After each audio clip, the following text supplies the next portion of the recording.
This is the Team Trained by Fox monthly podcast. This month we have Victor Black. For anyone that doesn't know him, I'll let him introduce himself now. Thank you, mate. I appreciate that, Michael. I think it's probably fair to say that over the last couple of years, at least, my profile in our tribe, in our community, has been slowly but steadily growing. I am an amateur competitive bodybuilder, have been for several decades now, I should say. I'm in my early 50s now, and really started lifting back in my teen years. When I was growing up as a teenager, we had Arnold and Van Damme and and Stallone and these guys on the screen. Almost everybody wanted to be jacked back then. So I had a set of dumbbells and barbells in the backyard when I was maybe 14 years old. So I've been at this for a very, very long time. In more recent years, I made the transition from natural bodybuilding. I trained and competed as a natural for about 20 years. In the last roughly 20 years, 17 odd years, I've been training enhanced, and I spent probably the best part of a year before that trying to understand enhancement before I began. So really, I've had my eyes and my interest in enhanced training for about 18 years now, and I've spent the last kind of 5 or 6 years sharing what I've learned on that journey with the tribe. And really, my message, more than anything else, is focused towards what I like to refer to as safer use. There are a great many educators that are sharing information with the tribe, but really, if we're honest, almost without exception, their message is about what works and what doesn't work. Of course, yeah. So I kind of stand out a little bit in so much as there are a couple of guys that would describe themselves broadly as harm reduction educators and talk about that. But really, that's the pointy end of my stick, saying to people, look, if we have an honest discussion about what we might do here, very often you'll end up with more than one possible solution. And very often when you have more than one possible solution, you'll find that one of those pathways may very plausibly be safer than the others. So I tend to be someone that leans into, right, well, I'm all about outcomes. I'm all about getting the job done. But I also want to make sure that I'm doing that in the way that's doing the least harm to myself and to my clients as possible. Yeah. I think like where you says you was training 20 years before you even delved into anabolics, etc. I think most people now last probably 20 days because there's always around. Commonly, I find that there's a lot of gyms where it's like you've got Instagram fitness, where basically you've essentially got somebody with a phenomenal physique and they're not talking about what they're using because they don't want to express that they're using, which then gives the young kid a mixed view of what they can achieve. I remember the first gym I trained at, Ilkeston Gym, I was a really overweight lad, like 18, 19 stone, on a treadmill, and I actually saw him yesterday, a guy called Chris. He used to compete, he used to do this, and likewise, the damage was done, and he was diabetic when I spoke to him. And I didn't know none of that then. I was speaking to him, and he was like, oh, you need to take Clen, blah, blah, blah. The next day, I'm driving during a job, and I'm like, my hands are shaking. I'm like, what do I need to do? But coming away from that, what would your advice be to anybody starting out in this sport? Obviously, get enough. Like for me, it is definitely own the basics, and I don't mean the basic lifts because they're not basic, but also the basic understanding of recovery, sleep hygiene, training with intent and intensity, and then managing all those variables first. Yeah, no, I completely agree. I think it's a strong word, but I think it's foolish to be looking at enhancement practices unless you have what I would consider to be a working knowledge of training programming, of nutritional programming, of, as you said, stress management, sleep management, the practices that go into making a decent natural bodybuilder. No one needs to be world-class elite before they open that door. I think that's unreasonable. And like you said, I did this for 20 years. I didn't expect anyone to walk in my footsteps, but I think it's fair to say if we take a completely untrained individual, they really don't need to be opening that door for a minimum of 3 to 4 years, minimum. And what I premise that on is I'm talking about the guy that comes right out the gate and is just lucky enough or is smart enough perhaps to surround himself with the right people from day one. And everybody should have a fabulous first year out the gate once you know what you're doing. If we make it that simple, it's fair to say that year two, typically we see, a somewhat reduced return. And as training age grows, we get lesser and lesser return. Most people have realized the lion's share of their results as a natural individual in about 3 to 5 years. And then the returns become, less and less and less, to the point they get to the point whereby if you speak to a natural bodybuilder, someone that has been training naturally for 5+ years, they talk in terms of like maybe 2 pounds of tissue gain in a year, maybe.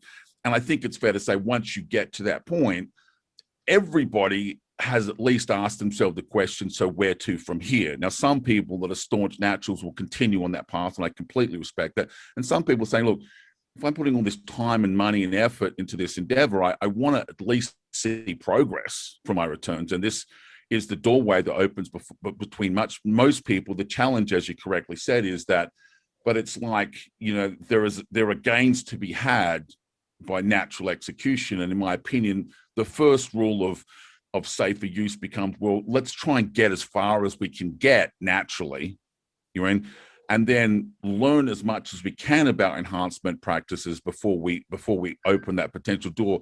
And if we talk about, what that means in the practical real world sense, I would argue that most people that have a history of using PEDs, most can, if they're honest, will say, look, I have 10 years of exposure and I have 3 years worth of fucking results to show for it. And so in other words, we've seen 3 years of exposure with, a decent return, but, more than half of the return is basically stress without return on that investment, as it were, stress without the bill comes due, but the results were not there. And I think the principal reason that is always true is that they're applying these tools, but they don't have the foundation in place before they begin the process. And that that's really, really common.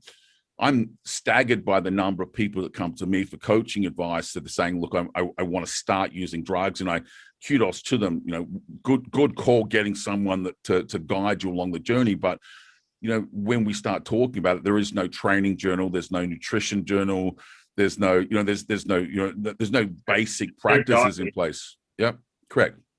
I think that's the first rule, is like, get as far as you can get naturally. I know that's really boring and it sounds like your dad saying it, but that's who I am. I'm the old guy in the corner trying to say, look, let's do this. If we're going to do it, let's do it sensibly.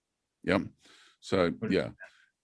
Like the gentleman I'll go back to yesterday, Chris, who first introduced me to training, I was speaking to him yesterday and he's just moaning about everyone in this day and age. And I was like, well, in essence, this day and age is probably, to some element, a lot safer use than what it was. Because when I started, like, the advice I got is, I was just giving bottles, etc. Really. And then it was only when I started like educating myself through the likes of, like, there's a guy called Chris Wormley. I don't know if you heard of him. He owns a book called Breaking the Code. Sure. That was the original one. Then I started having coaching off of Callum from the Muscle Mentors. Yep. Which delved into me looking into Joe Jeffries sort of stuff and likewise like that. And you never fully understand it, because I think you touch on a lot of this, is one of the studies you're reading is probably outdated or completely irresponsibly taken. So I think like you said, people have got to build up a basic understanding of training, nutrition, basically tracking that sort of stuff and going, right, okay, so six months ago from today, I was this amount of weight, I was eating this amount of calories or macros or whatever, and these was my lifts. Now I'm 10 pounds heavier, carrying a little bit more body fat, but my lifts are up, my food's up, and I'm considerably bigger. My clothes, I'm buying an extra size in t-shirts, and my plate's fuller. Yeah. It's interesting because there's a lot of threads in there to pull. I would say one of the biggest misunderstandings in our tribe is that, like, back in the 70s, they did things better back then. And I think that's just like, I don't think you understand what they were doing back then. So one, when I first started, cycle design was really a consequence of what the local drug dealer had rolling around in the bottom of his gym bag. But basically, whatever was in his bag, that was what you were. That's what you were taking for the next.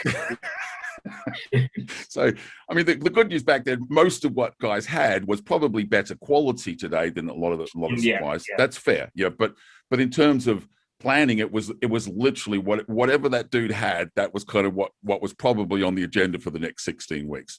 And then, you know, if we're honest and we look back at the 1970s time frame, those guys were, in my opinion, taking far greater risks than we're taking today. Now, the reason I say that, I'm not saying they took more drugs, but what I'm saying is they just were not as well informed about the potential negative consequences of these drugs as we are today. Some of the, I mean, if I list down, you know, what they used to be worried about in the 70s, you would probably say, okay, liver stress, gynecomastia, hair loss, these are the types of, you know, acne, these are the types. And we know today that, you know, we could very quickly put those aside and say, well, I'm not dismissing them, but they're very easy to address. Yeah. My concerns are, so the long-term impact on cognitive health on the brain. Yeah. This wasn't even being discussed in 1970. It was just not, it wasn't even discussed. So you had these people, it's very much akin to what I call the research chemical industry today, that were taking these tablets saying, look, these things appear to work. We have some clinical data, very, you know, loose clinical data that shows, you know, a safety tolerance, a safety profile in them. But it's fair to say that our understanding of pharmacology across the board, and I'm not just talking about anabolic steroids, I mean pharmacology, period. Yeah. You have to remember that, you know, there were drugs like thalidomide that were basically given to pregnant mothers at the time. There was a lot of rudimentary mistakes in pharmacology that we would hope we're in a better position to be informed today. So the first thing I would put out of people's mind is this idea that they did things better in the 70s. I completely disagree. I think that we are better informed than we've ever been. The challenge, of course, then becomes one of, again, going back to my opening statement, most of the dialogue in our tribe, most of the communication that's going on isn't really about safer use, despite the fact that we have increasingly better evidence to support that discussion. Most of the discussion is still around, okay, so how do I get as big and jacked as possible? And you only have to look at the questions around, you know, younger guys. And when I say younger guys, I mean training age by that. People that are straight out the gate and interested in questions. So what's the strongest drug there is? You know, and there's an obsession about, you know, how powerful a compound is as opposed to how well tolerated it is. So can it do the job? Can it fulfill our needs? And is it well tolerated? To me, is where the conversation begins. And then potentially you would put the more, you know, plausibly, let's just call them more toxic but more potent drugs aside for like later down the road. You know what I mean? So that discussion is not, I think it's honest to say that discussion is not the mainstream discussion. That is the discussion that I'm championing. Yeah, I think so. Yeah, I think along the way with it all as well is if we come back to, say, people starting out the gate and they're natural, is you're so easily influenced on your decisions. Because for me, for example, I'll go back into is I quickly picked this vision of being an amateur pro bodybuilder and needing to go down that route. So when I was speaking to people and I'd hear such and such was taking such and such, I'd almost want to instantly replicate that, mimic them. Yeah. And then I hired coaches, and I'm not going to like finger here, because we as people take responsibility for our own actions, Sure, as accord to what's been fingered. But a lot of like coaching information nowadays is just regurgitated from what they believe is the approach to take. So it's very hard now even to trust who's giving you the information, which is why I got you on here, Victor, because you're very, very educated in that department. And I think just if people would just run through some of your Instagram posts and pick snippets from there, is you genuinely have a care for people in this industry to avoid any long-term health problems, whether that's heart function, whether that's brain, whether that's hair loss even. The most difficult thing that I have with the pushback that I get from the community is if I challenge anyone to sit and critically listen to what I'm actually saying and find fault in it. Like it's in my opinion delusional to say there is not some risk attached here. There just is.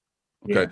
So what are my principal concerns? Well, they're concerns that are well documented in clinical evidence and study data. Yeah. Now, agreed. I have some what I would call risk mitigation strategies that not everybody agrees with. But again, let's just go through a couple of those things to begin with, right? So I would recommend that anyone that's interested in a safer use model as kind of step one, that what we should do is wherever possible, stick to approved for human use drugs. Okay. Yeah. So the drugs that have either historically been deployed in human beings and we have the clinical data to support that application, or are currently. Okay. Now, I think it's hard to argue with that. That's not saying that veterinary drugs don't work. It's just saying, look, plausibly, you have to understand if a drug has never been approved for human use and we have very limited clinical data on its application, let's just put that aside. Do we really need to use that drug? Can we not find a tool that we can, basically access through a hospital pharmacy somewhere in the world that we might be able to use, that we know is deployed in human beings, and we have a good, efficacy and safety profile? I'll give you a simple example. Lots and lots of people keep pushing back on me that drugs like GW1516, you may be familiar with this drug. It's also AKA Cardarine. It's like a. But I was thinking that what you've played it as, I was trying to match it up to what it was, but the street name is Cardarine. Cardarine, yeah. So there's a classic example. So this is a drug that was undertook a number of what we call phase 1 and phase 2 human use clinical trials, and it looked really promising for what it did. It was look wow, this is going to be awesome, right? But as part of the process to bring a drug like that to market, it must go through standardized toxicity testing that is a requirement of the FDA, and that drug went through that testing, and it failed at every single dose tested. So the developers were effectively forced to walk away. Now, there's a number of, also what we call parallel studies to that, where they kind of like went, hang on a second, let's just have a secondary look at that, because that, that's a bit weird. And all of those studies, they also failed as well. So there's never been that drug has never been evaluated under toxicity testing and passed, despite the fact that there are at least 6 or 8 studies that evaluate. People just gave up on it. Went, right. Whereas you have a drug like telmisartan or Mecartis, which is the trade name, that I'm not suggesting it does the same thing. What I'm suggesting is in the same class of compound. It's a PPR agonist, that went through those very same tests and passed at the same dosage considerations, the same time duration. So here we have 2 drugs. One is a drug that looked to be potentially more efficacious or stronger, if we want to use it that way. So the implications of stronger and everything that means, but when it was evaluated under toxicity testing, it failed. And you have another drug that's currently in human clinical use that may not be as powerful, if we can use that word, right? But it passed the testing and has been in human clinical use for 30 years and has a fabulous safety profile. I will lean into the first drug. Right now, that doesn't mean that everybody has to, but I struggle to understand why any human being on the planet cannot look at that and go, that's a safer use discussion. That's not a discussion about what works and what doesn't. That says we have 2 alternatives, somewhat similar mechanisms of action. They are PPAR agonists. One of them seems to have a slightly better potency. One of them basically seems to be like, maybe not as potent, we'll give it that, but it seems to have a better tolerance and safety profile. You make a decision on which one. You're a big boy. You make a decision about which one you want to use. But I think that it's very hard to have an argument to say, well, that's just common fucking sense. Like who's going to say we wouldn't? That's not a valid conversation. Does it make sense? Yeah. Yeah. Cool. And I think as well, the take home from that, what you're just saying is like you've just delved into 2 very similar drugs, and you give a breakdown of each one, right? Sure. Now, in my past tenses, if you as a human being said to me, you need to use carnitine, Cardarine, yeah, I would literally just go to the direct source and take it, no questions asked, and take it. Yep. But now, like, I think as like being a coach is whenever I, let's say, advise to take anything, advise anyone to utilize something, I've given them a full broad spectrum of my personal knowledge, and Sure. wherever I can find some data on the internet to back my opinion, to send that to them, and then that actual decision is in their hands. Mm.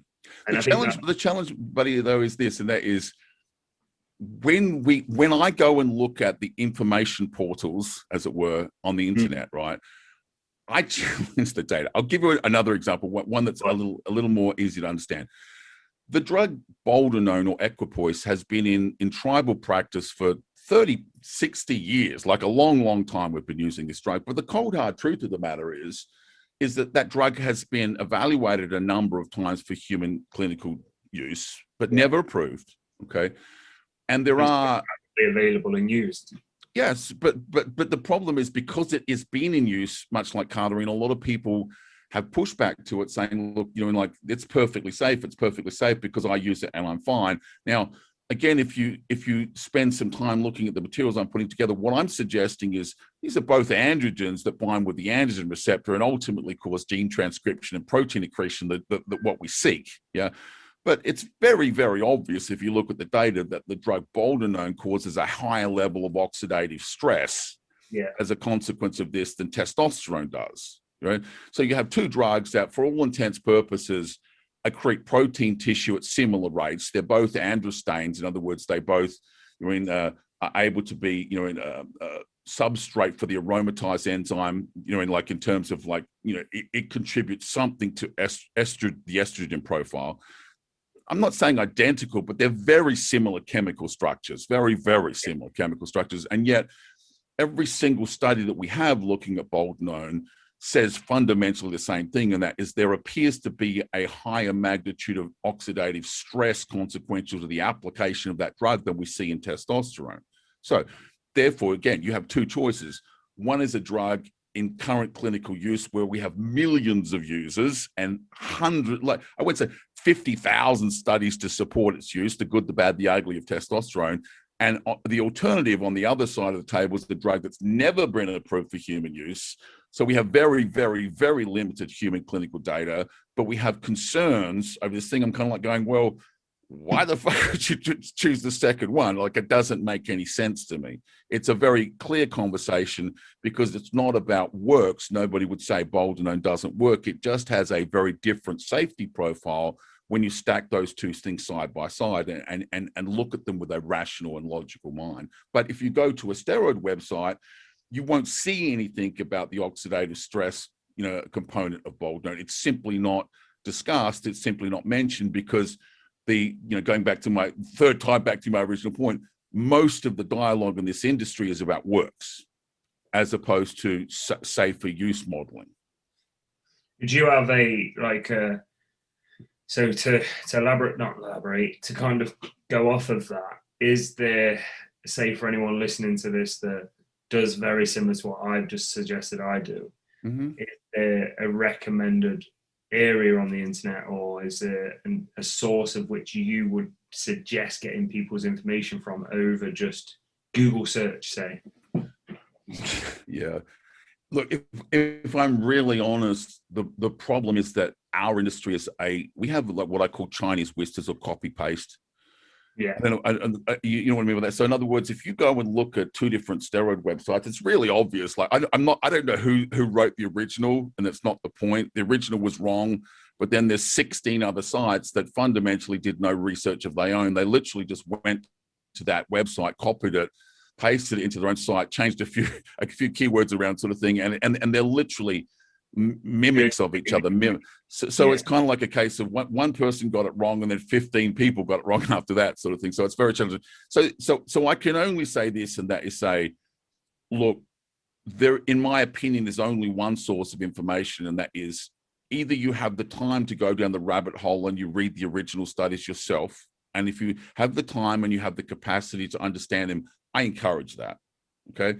Or, there's a list of, a half a dozen people that I would strongly recommend you follow, and then, use those people to, push your own knowledge forward. And you mentioned Callum and Joe Jeffrey, and there's a half a dozen people today talking about safer use practices, probably more than that, probably fair to say there's a dozen or so.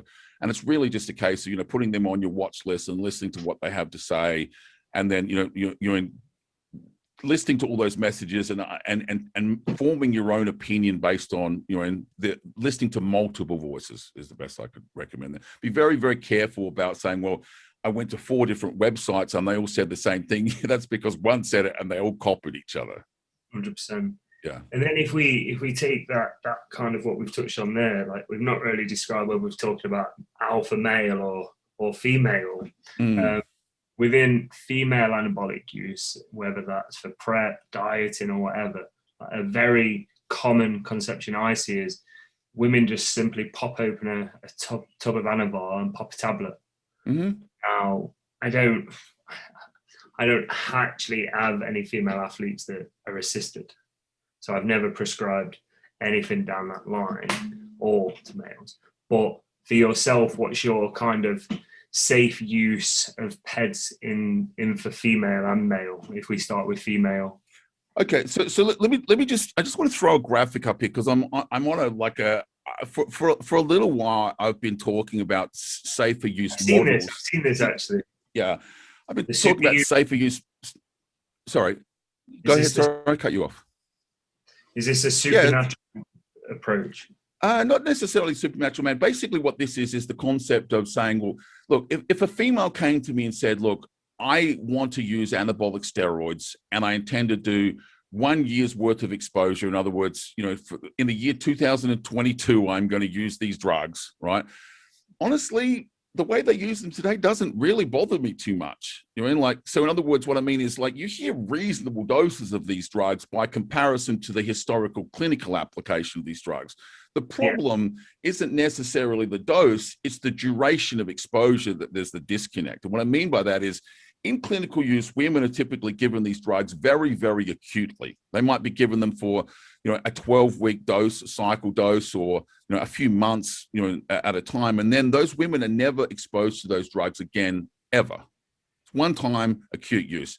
And under that circumstances, it's really interesting to see how much women can tolerate quite eye-watering doses. I was literally just looking at a German study that was, done quite a while ago now, but it was, done over about 40 women, and they gave them 1,200 milligrams a week of primobolan. And it's really interesting diving into the literature. That's like, holy shit, that's a lot of primobolan. But really, what we have to take into account, it's not just the what we would call the maximum dose of exposure. It's the lifetime cumulative exposure.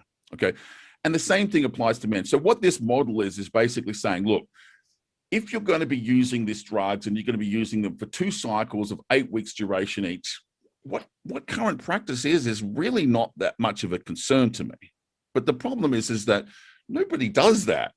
They kind of do it for 8 weeks, and then next year they do it for 12 weeks, and next year they do it for 20. And before you know it, you end up with this situation where they look back and they go, I've been exposing myself to these drugs for 10 or 15 years as a master's type class athlete.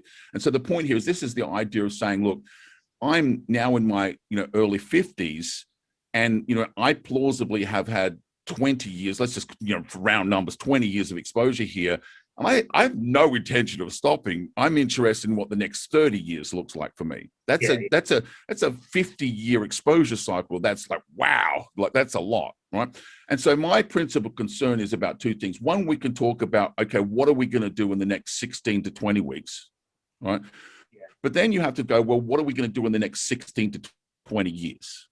And my principal concern about female use is really that longer term outlook, okay? Saying, okay, so if a woman came to me and said, look, my coach said I'm going to take 10 milligrams of Anavar, or hell, even 20 milligrams of Anavar for 8 weeks, I really don't have a problem with that, quite honestly. Why?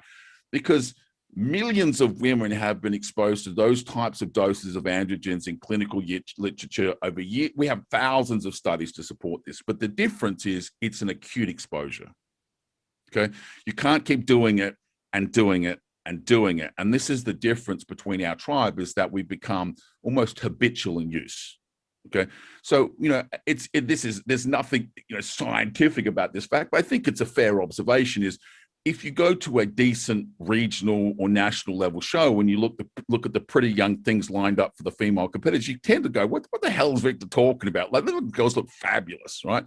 But it's fair to say that if you go back and then look at the masters classes or the girls that do it for 10 or 15 years, almost without exception, it's a case of they got touched by the stick. Yeah. Do you know what I mean? And that might come across as fuck. That's a little bit hard, Victor, but it's just truthful. Yeah, straight to the point.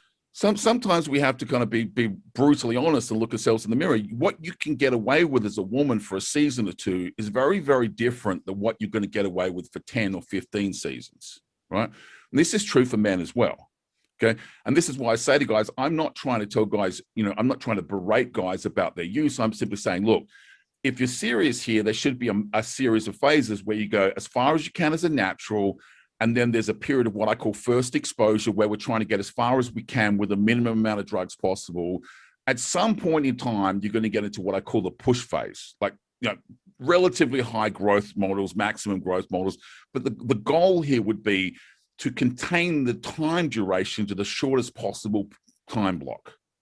And I would argue for amateur lifters, not people that make a living here, for amateur lifters, anyone should be able to say, look, if I got this far natural and then I had first exposure, and that was, say, 2 years of moderate use, right? A further 3 years of heavier use should be enough for them to get to whatever goal they want. So that's 5 years of exposure to that point, right? And okay, I've reached my point. Now, if you know anything about training at all, everybody could attest there's a very different requirement for the maintenance of long-held skeletal muscle mass versus acquiring new tissue. The best example I could give you is what it would take me to hold my current level of skeletal muscle tissue at my age versus what it would take me to put on another 10 pounds of it are vastly different on all vectors: food, training, drugs, everything. So my motto would basically say, okay, don't start until you're ready. And then when you're ready, get as far as you can on moderate dosages. You should be able to get a long way for 2 years. The least initially. Yeah, great. And let's see what your genetic response is. Let's see what your tolerance to these things is. There's a very large degree of inter-individual genetic response. There's a very large degree of tolerance variability. Let's see how you do for a couple of years on these things. And if you look pretty good and you seem really committed, then yeah, let's sit down and plan a 2 to 3 year push where we're actually going to turn the volume up, right? But don't come out the gate like that, because it's unnecessary, and all it's doing is adding years of high stress exposure to your profile.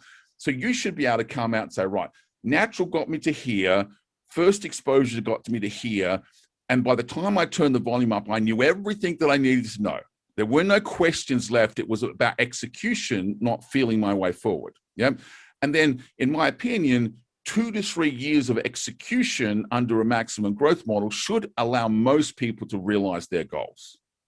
And then it's a case of, right, now I'm walking around, I'm 240 or 250 pounds, like in reasonable body shape. And now I need to talk about, so am I going to just hang out here and enjoy this lifestyle as a recreational lifter, or am I going to compete? And if I'm going to compete, am I going to compete as an amateur? Am I going to compete as a professional? Am I making bank from this? And at some point, it just makes sense that you're probably going to want to retire from that. So you need to then have a retirement plan as well.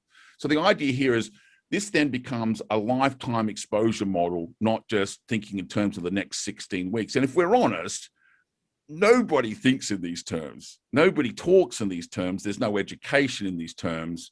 It's all really about the next 16 weeks or the next 20 weeks, not the next 16 to 20 years. Yeah. Okay. So Mike, going back to your questions, I got a long way off the track there, but I would honestly say, yes, I do agree. It's very rare you meet the right young man or woman at the right time and they're open to these things. But when you do, like every now and again you do, the first thing I would be saying is, let's get you as far as we can as a natural first. So you have the training, the nutrition, the supplements, the sleep hygiene, the stretch management in place. Then let's do first exposure. Let's see how you tolerate these things. Okay. Let's see what your genetic response level is. Let's get another 20 pounds of tissue on that frame that you can't realize through natural outcomes. And you can certainly do that at first exposure. Okay. So that's 20 pounds of, acquired tissue, that was not possible as a natural. And then from that point forward, we start what I would call the push phase, but we want to try and contain that amount of time to the shortest possible time frame we can. Okay, so I just want to show you one last slide that complements this really nicely.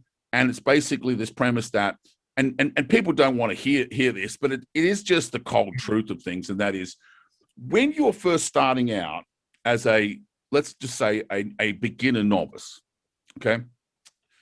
Just the sheer act of getting off the couch and going to the gym 5 days a week and applying mechanical tension and eating better than a civilian, just that is enough for progress to begin. Okay, so what this graphic is designed to represent is that there's going to be a rate of progress that needs to be matched to your training age and how far you've gotten along your journey and the level of programming complexity. What I mean by that is pretty much you could take any off-the-shelf program that you can find on the internet and walk into the gym with it on day one and get pretty decent results. Now, that's going to get you a certain way down the track. And then eventually you have to hire someone like yourself to help you with the next phase. Okay. And this what I'm saying is, if we look at programming complexity and say, look, this applies to nutritional modeling, this applies to, what I would call training programming. This applies to everything, including drugs. Right. Yeah. So if we look at first exposure down here, you don't really need to do anything more than introduce a little testosterone and a relatively benign tissue selective drug like Masteron or Primobolan or Anavar, and you're off and running. That's all you need to get off and running. And then you slowly titrate the dose up to what would be relatively tolerable doses. But the point is that, we get to this point where it requires a step up in doses and a step up in risk and a step up in programming complexity. But honestly, that's something that should be probably 18 months into your first exposure, okay? And it's this area here that, in my opinion, you need a specialist coach, someone that can guide you down that pathway, because coming right out the gate, I'm really honest, I'm very transparent. I would say that most guys, all they really need is a baseline of testosterone, as much testosterone as they can tolerate as a genetically unique individual without an AI. And then when they reach that threshold, they start walking in a tissue selective DHT or some nandrolone or something that's really quite benign in the scheme of things at moderate levels of use up until what I would call 1970s type milligrams dosages a week. They used to say, oh, we only use 700 milligrams a week back then. But that's what I mean. Like we would walk up to that point. Yeah. Maybe then potentially you would walk in a couple of units of growth hormone. This is fairly cookie cutter type stuff. And my argument would be, well, you're going to get a relatively sharp rate of progress curve just out of a few fundamental, courses of action here. But at some point, if you want to put your foot on the gas, you need to sit down and make an investment in terms of creating a strategy that says, look, I'm going to put my foot on the gas for 3 years here. I don't want to throw weeks away. I don't want to throw months away. I don't want to take unnecessary risk. And I think at that point in time, any thinking man is going to sit down and say, yeah, I need to make sure that I've got the best possible plan in front of me to execute that. And I don't want to be, learning about nutrition at the same time. I don't want to be learning about stress management at the same time. It's purely an execution phase. I know everything I need to know. Now I'm just going to go and do it for 2 or 3 years and put my foot down and make the greatest gains I can in the shortest possible time frame at a moment in my life that suits me. The birds are singing and the sun is shining and all is well in the world, and you have the financial and the emotional support from your family and everybody else to do that. Again, this is why I have a little bit of a problem with the people that push back against my teachings, as it were, because it's going, how the fuck do you argue with that? Like, it's really hard to argue with that unless you're just like I don't know, like you're a monkey, basically. I agree that's not how it's done. I completely agree how it's not done, but it's very argued to say, well, that's a stupid model. That, in my opinion, is the most rational model that could possibly exist, period. 100%. And I think a lot of people as well, from like everything you've just said there, is we don't do a self-diagnostic like MOT on ourselves. Like it was when I first had let's say when I first ever had my first ever blood test, that was when I was like 17. And my doctor actually said, because again, I was overweight and my estrogen was higher than my testosterone and all this, and it meant absolutely nothing to me.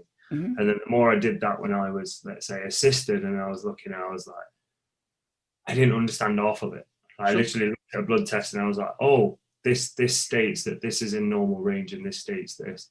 And again, the one thing all my attention was drawn to is, right, let's say I'm taking a small amount of testosterone, eyes delve straight to testosterone. Mm. And I never understood none of the rest. It didn't interest me. And then obviously I was being coached, and then I didn't need to look, because it was like, right, if he says everything's fine, everything's fine. Sure. Which comedy value, sometimes it's not, because again, they're probably taking the same approach as me, as, oh, his test is good and his estrogen is good, but everything else is out. Well, of course, one of the challenges there that people don't fully appreciate perhaps is when people say normal range, let me just clarify what normal range means. It means that if you look at society and all of the problems that we have in society, obesity and type 2 diabetes, and these are at epidemic levels, right? You're saying, okay, compared to them, I'm the same as them. And I'm going, holy crap, that's a very fucking low benchmark. Like, to me, normal range is dog shit. I want to know how I'm doing against the elite. Yeah. Show me the consequence of the top 10% of healthy young men, and I want to hold myself up against that benchmark, not against normal range, because normal range literally means, and I know this is offensive to some people, compared to the other 16 slobs in the waiting room, right? Compared to them, I'm normal. I'm going, holy crap, are you serious? That's the benchmark?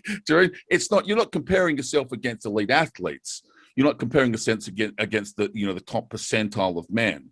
You're comparing yourself against the average population in the UK or the US, and I'm going like, or Australia, I'm going like, holy crap, like that's a real low fucking yardstick to me.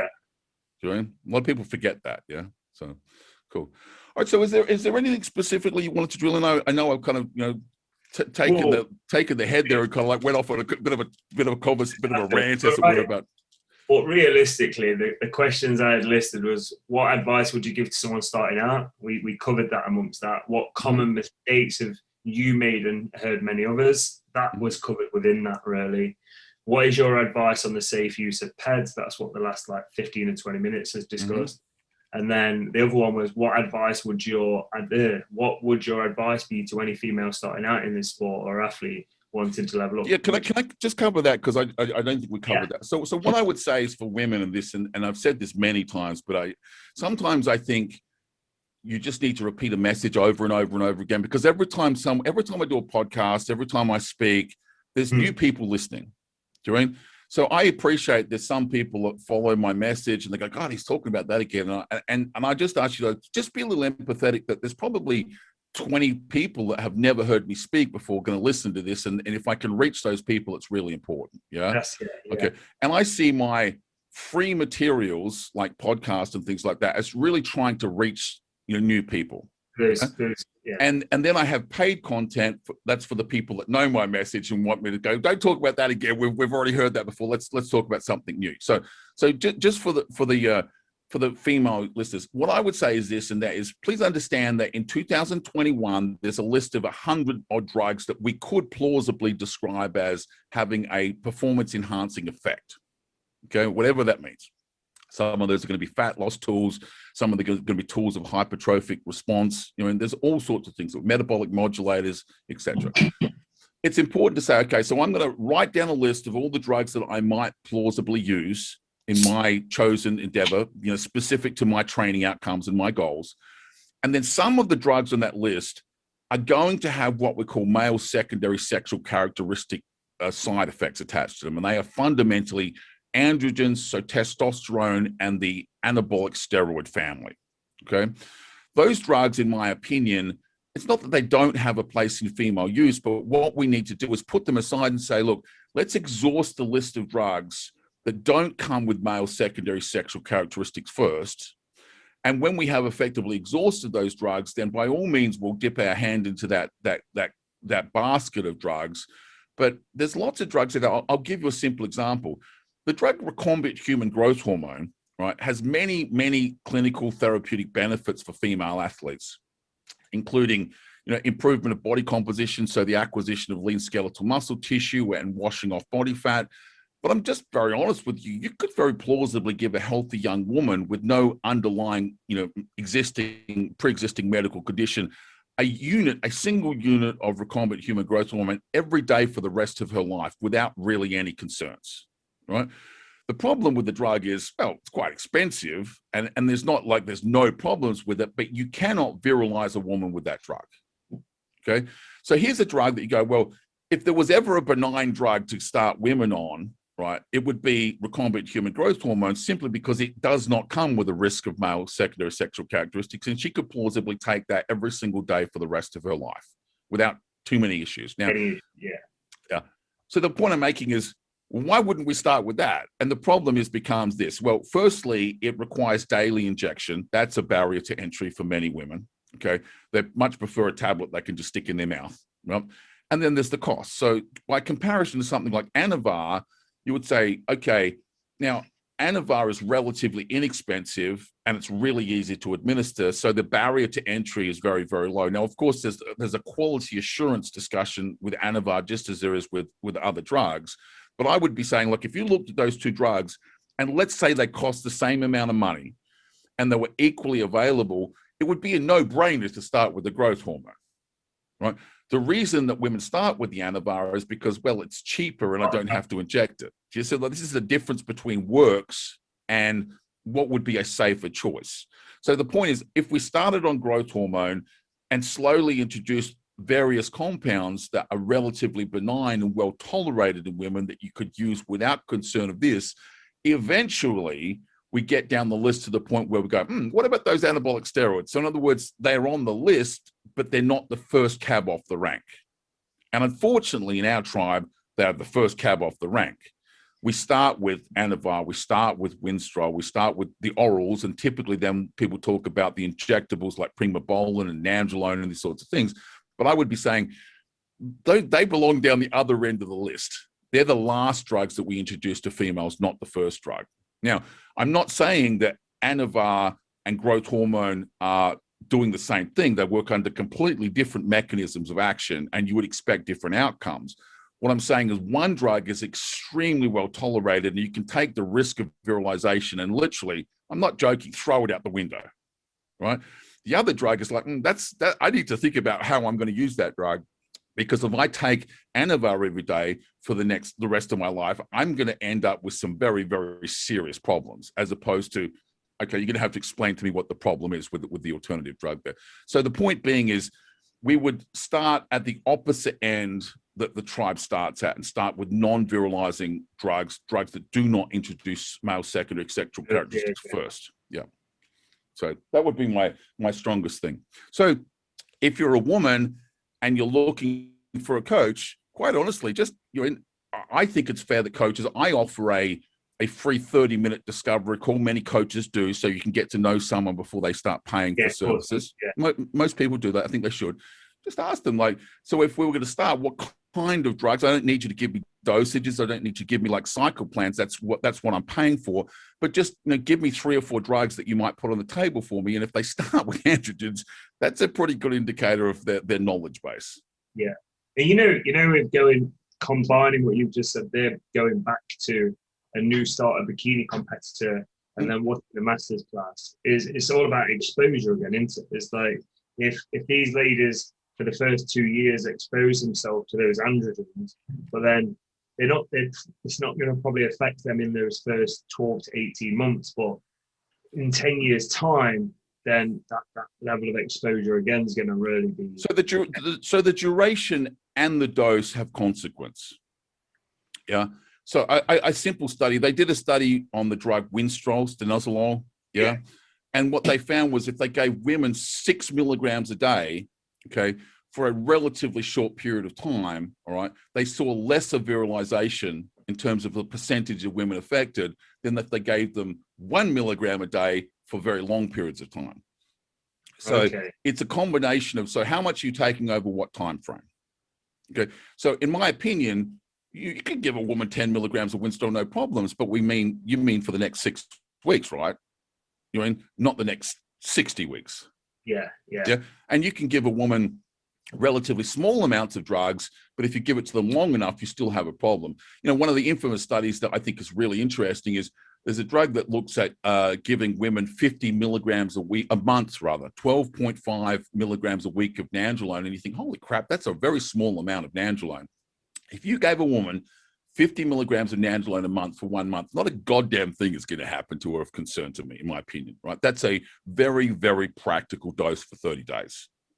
But after 1 year, we started to see the changes. So it's not just the amount, and a lot of people think it's the amount, it's the dose. It is the dose, but it's also the duration of exposure. You can do a lot of damage to a woman with very, very small dosages if you have a long enough exposure window. Very good.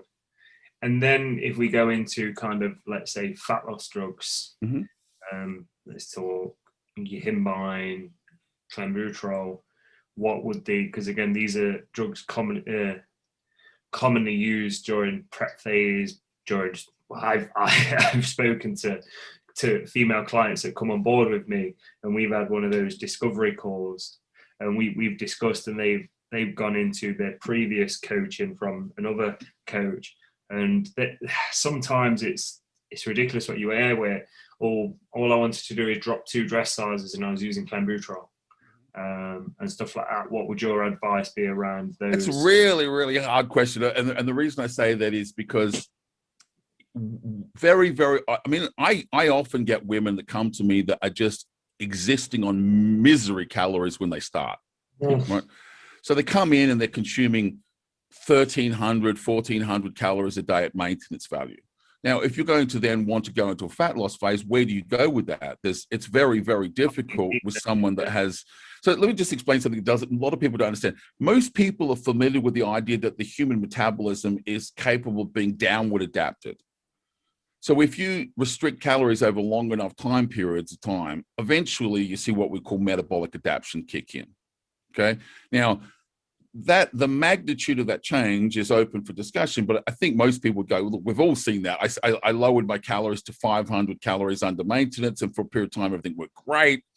Then slowly the results slowed to the point whereby it kind of stopped. This is basically your body entering into what we would, and this is a colloquial term called survival mode. It realizes that, you know what, if I keep losing body fat at this rate, right, eventually I'm going to starve to death, right? So what it basically does is it begins to modulate both behaviors and the hormonal system in such a way to make the most use of the least amount of calories, and so it regulates the metabolism in order to do that, to reset its requirement. A couple of things that we do to do that is typically we see changes in non-exercise activity, behaviors. So people that are, highly animated, they talk a lot with their hands. You watch them when they're going to caloric deficit. After a period of time, they don't move as much. People that would take the stairs, subconsciously they're going, holy crap, why am I riding the elevator here? Like, the brain starts to change your behaviors to make the most use of the limited calories you have, right? But there is also sorry? They start doing much less activity. Yeah, correct. And this is why I'm a big fan of activity trackers and step counters. I don't count them as calories. I'm just interested in how much movement the individual takes. Yeah. But it's also fair to say that we see modulation of the endocrine system in that regard. Okay.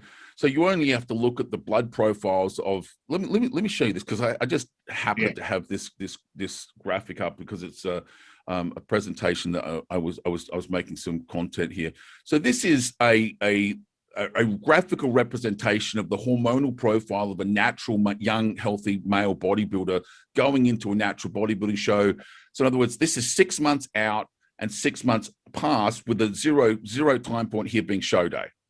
So you can see here, consequential to this behavior, their testosterone levels, their thyroid levels, their, everything here goes into the toilet, with 2 exceptions. Cortisol goes through the roof, and ghrelin, which is colloquially referred to as the hunger hormone, spikes as well. So in other words, why does this happen? Because this is the body trying to regulate its metabolism in order so that it doesn't fucking die, basically, right? This is what happens as a natural. Okay.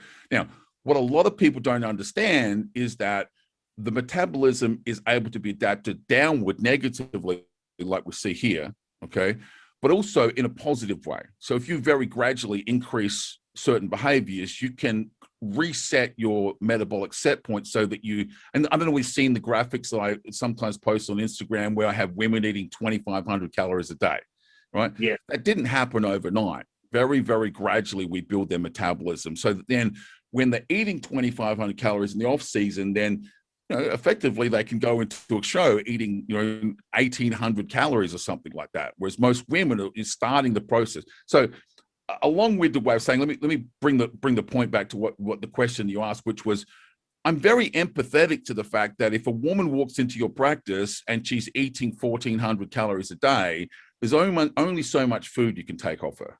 Yeah, right? And those drugs will be used. And then those drugs are going to get used, and I do it myself because I try to. The first thing I say to them is, "Listen, what I would like to do to you is get you to set aside your needs and let me build your metabolism for you. How long is that going to take?" They ask, and I say, "Well, probably 6 months," and they go, "I'll find another coach." do you understand what I mean? So it's very, very difficult when you make a living from this, right, to sometimes do what you need to do, because if a woman walks in and she's eating 1,400 calories a day at maintenance, has been trying to diet herself, she's already negatively downward, changed her metabolism. Right? She's probably already doing some level of structured cardio, some level of structured energy expenditure. So she's on a calorie deficit. She's doing some structured cardio. I'm very empathetic because that's all that's left. Pharmacology. If you take that, yeah. So I it's very easy to stand on your, a white horse and say, but like, it's also very difficult to provide a solution to that individual. Because what I would say to them is, what you should do is stop dieting. Let's rebuild your metabolism. Let's build you up to say 2,000 calories a day or 2,200 calories, and let's start again. And then you potentially don't need those drugs because you could do it with caloric restriction and energy expenditure.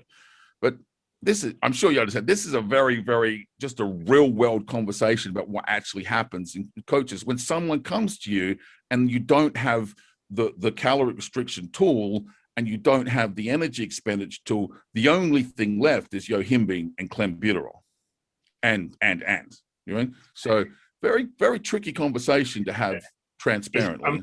I'm glad you touched on that, because like from my spectrum, say here, I've got a lady that's on probably like, she's near on hitting say 600 grams of carbohydrates amongst other things, and then I've got another girl that's sub max 110, 120 grams, because of, again, it may come down to work ethic in the gym, but realistically this one mobilizes a lot more food at current calorie intake as opposed to the other person.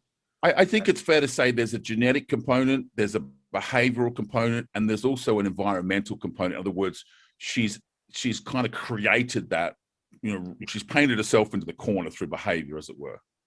Yeah. So all three of those things are inputs here. Yeah. Yeah. I think that literally because the next question was going to go, are there any additional precautions you advise when taking anabolics? But we've touched on that. Maybe I could just touch on that for women a little bit, just quickly on women. Yeah. So with men, it's fair to say that the biggest risk that we have with men, we can actually see through pathology work. So in other words, if you measure your blood pressure, measure your blood glucose levels, and get regular pathology work, you can see problems coming down the track. Right.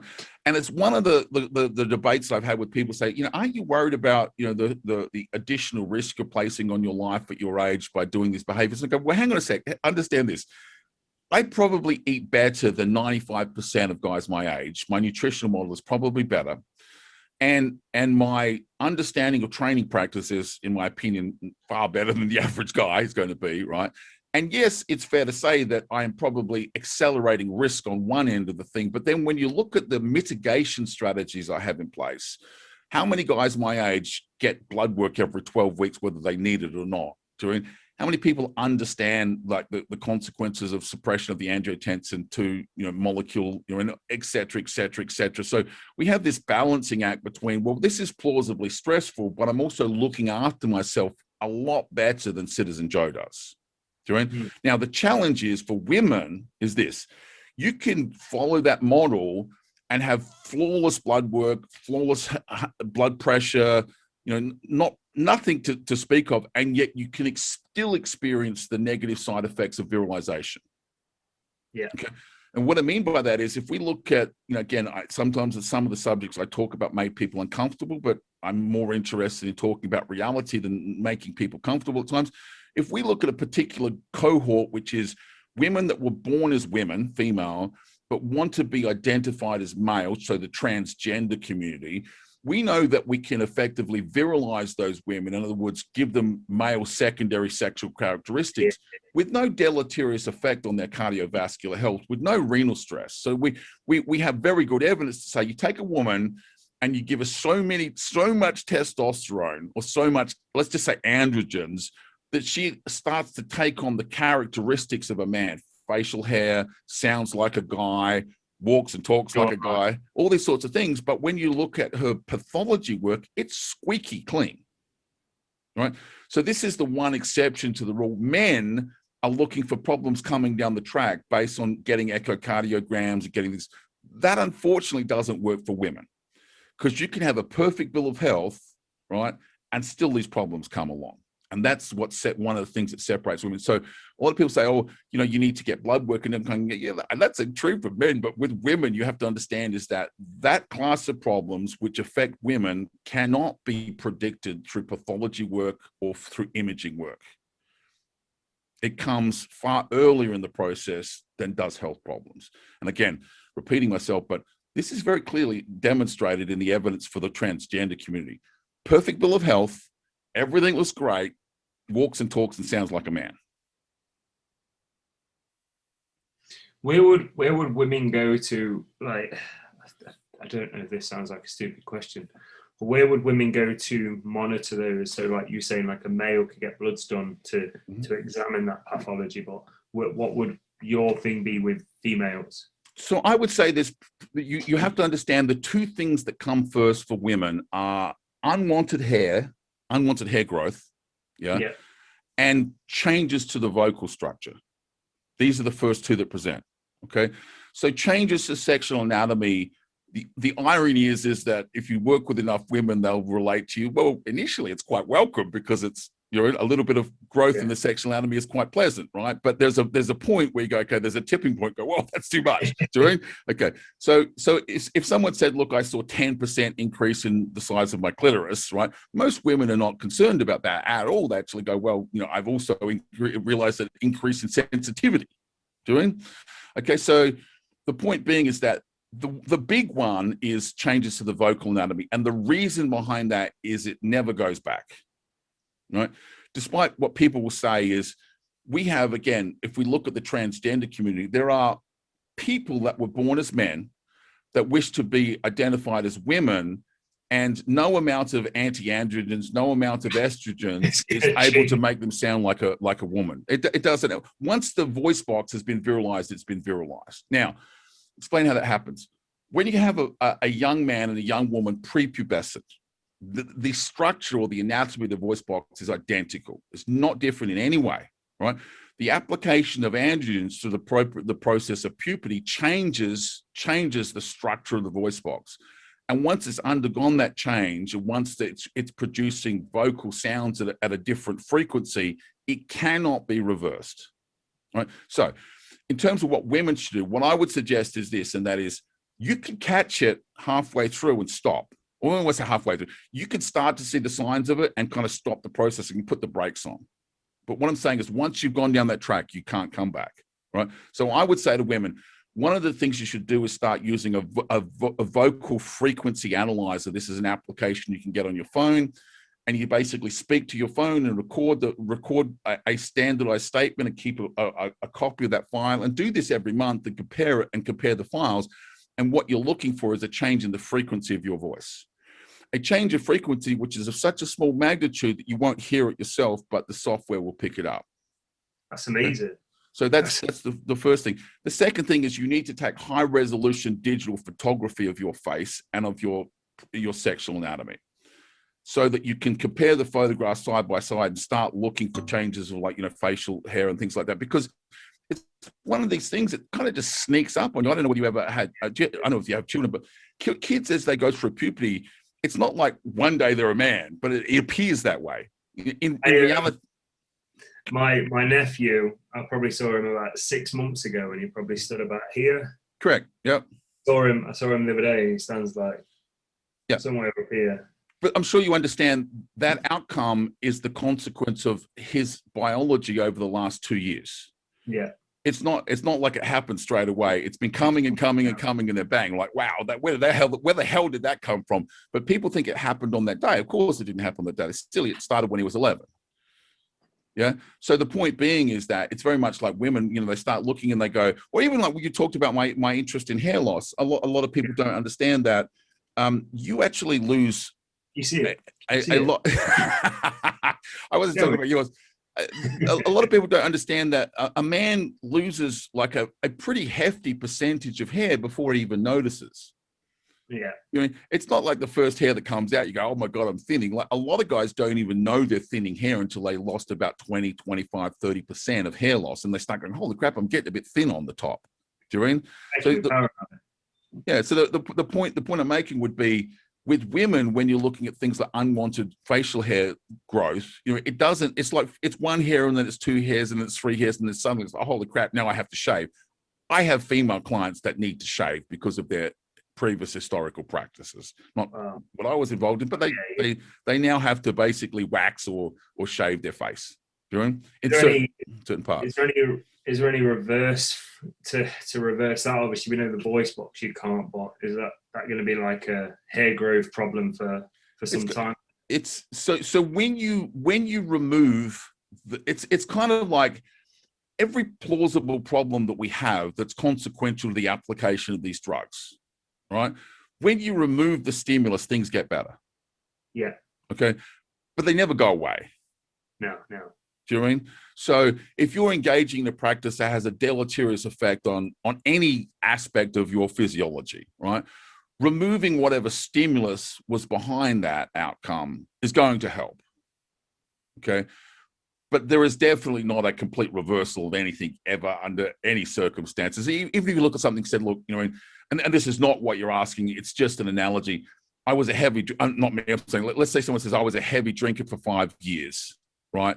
And I caused a certain amount of stress on my liver. And then I stopped drinking. Is my liver capable of regeneration? Without question.